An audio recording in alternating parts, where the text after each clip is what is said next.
Hello, friends and not yet friends. Welcome to What I Ate During My Trip to Vancouver here on Mary's Test Kitchen.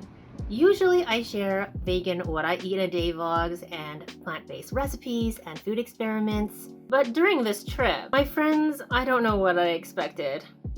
Wait, I remember. Some of it I will have some time on my own. I'll be able to go out and have fun. I will have plenty of opportunity to taste some of Vancouver's vegan food scene. Oh, sweet summer child, look at the list of places I made that I wanted to go to. And I even made a calendar. Isn't she precious? Private story short, I just did not have the time or the energy, my friends. To be honest, I feel lucky to be in one piece, pain-free, and only with like a couple weeks of sleep debt. It's gonna be fine. But there was some tastiness to be had, as you had seen in the intro. Just not as much as we both had hoped, just with the time constraints, and I literally had no extra energy. I also had to let go of my trying to be low carb and just trying to mitigate my chronic tendinitis symptoms in other ways. Not exactly ideal or successful, but sometimes you make little sacrifices with your health and temporarily and for things that you care about that are private. With that rambly intro, let us get started. Vancouver, British Columbia is my beautiful hometown, and one of the things I love about it is they have these great neighborhood cafes. This one is by Chinatown and away from the hustle and bustle of Main Street. Finches Market Cafe. Look, a vegan sandwich on the menu. 2 varieties if you count the bread options. With my usual coffee order, a decaf Americano, because I love coffee, but I don't need caffeine. And honestly, for a basic vegan sandwich, it was quite good. They did level things up with roasted walnuts in an otherwise basic avocado vegetable sandwich, and I'm totally going to take that idea into my sandwiches and wraps at home. You gotta try it. Or have you been having that already all this time and you didn't tell me? Excuse you. Vancouver is pretty vegan friendly, and the vegan friendliest store might be Vegan Supply. On this first visit of the trip, I headed straight for the refrigerated section to grab some proteins, and I was pleasantly surprised by a new option for smoked tofu, which I had to try right away. No cooking necessary, nor did I have time or energy. If you followed my stories on Instagram, you probably already saw it.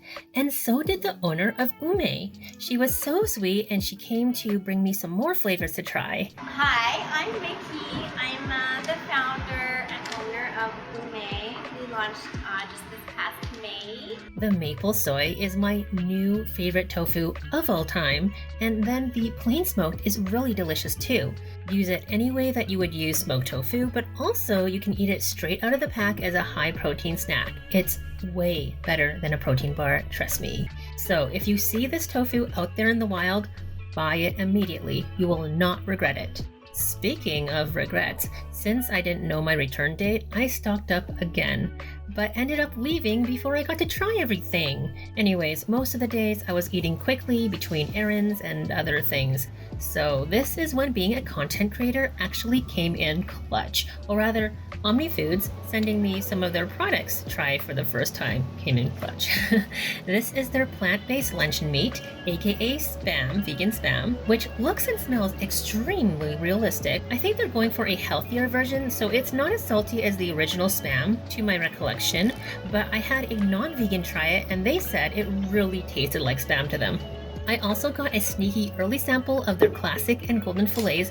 I think one has less breading and the other one is like legit fish and chip style, but they both taste great. The best vegan fried fish I have tried so far.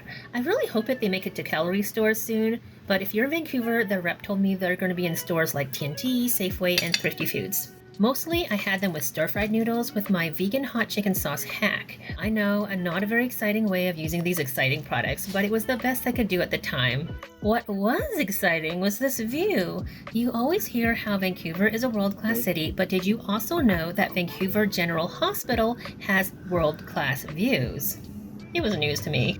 But a word of advice if you ever have to visit, there is nothing in the cafeteria to eat. That's wild. On one of the days, I did finally get to try a place that you guys recommended. a ghost kitchen called Doi. I hope I pronounced that correctly. Anyways, I opted to pick up instead of delivery, and we just love a neighborhood walk to clear the mind and ready the belly.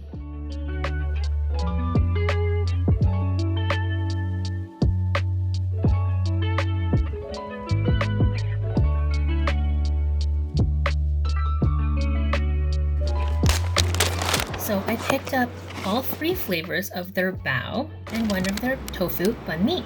The shroom bao was definitely my favorite, and I would totally order that again if I felt like the carb count was worth it. I'll keep a lot of my own health stuff to myself, but like bottom line is the carbs were really not kind to me and my chronic tendonitis. But if like 99% of people, that doesn't bother you, definitely get it, definitely try it. You will love it. It's so good. As I've alluded to, this trip was not about me, and it was really, really busy, more busy than I expected.